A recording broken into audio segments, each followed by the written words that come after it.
I think it kind of comes with the territory of painting watercolors. I almost think that everyone that paints watercolors struggle with this every once in a while.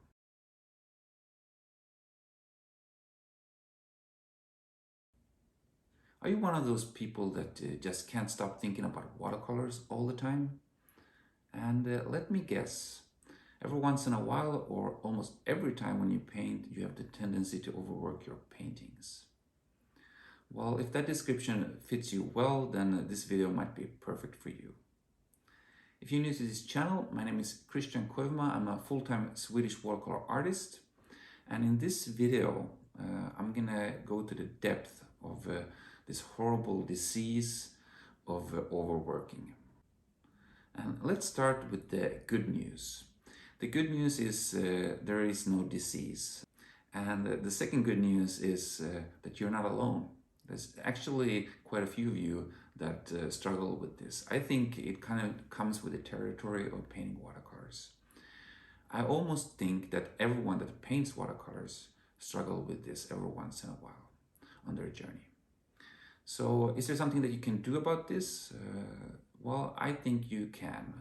So in this video, I will give you guys 5 pointers, 5 tips that might be helpful for you to get past this little hurdle on your journey.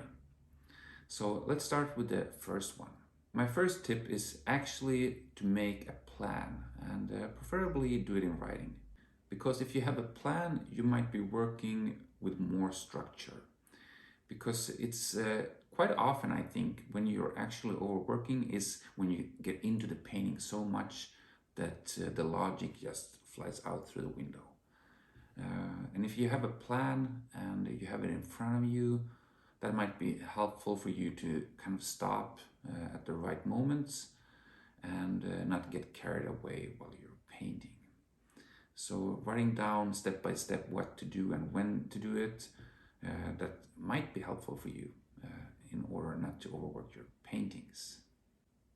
And my second tip is if you're a sitting down painter like me, for example, I have the tendency to sit quite close to the painting, and sometimes you get stuck into the smaller little details and you don't see the whole picture. So I think it's important that you every once in a while you're painting, take a step back, look at the painting from a distance, and then go back to the small details again, and so on. Will be helpful to get a better overlook over your painting and what's on the paper in front of you. And the next tip is something that I've used quite a lot. It's been very helpful for me on my journey as a watercolor artist, and I don't think I overwork as much anymore thanks to this.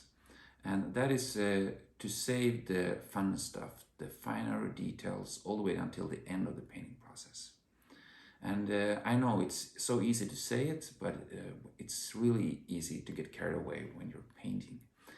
And why should you do this then? Well, my logical explanation is that if you have done everything else in the painting and you just have the small details that are perhaps the focal point or something more important for the painting, it's easier to make or have a good judgment when everything else is there.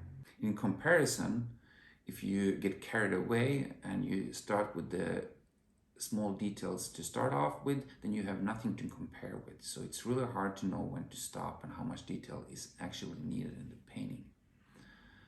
And this is something that I see a lot in people starting off painting, that they get carried away and they're so excited about the fun stuff that they almost start in that end.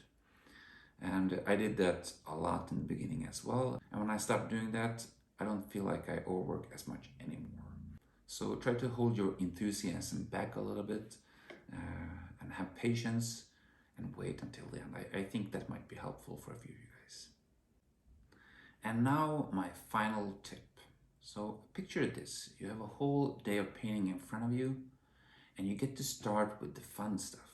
So the tip is to start off your painting days all the time with finishing the painting that you started the previous day or last time you painted. Partially because your eyes and your mind is going to be rested by this time, but also you're going to be way more excited to start off the painting the next day You just can't stop yourself to get started because you have just the fun little things in front of you.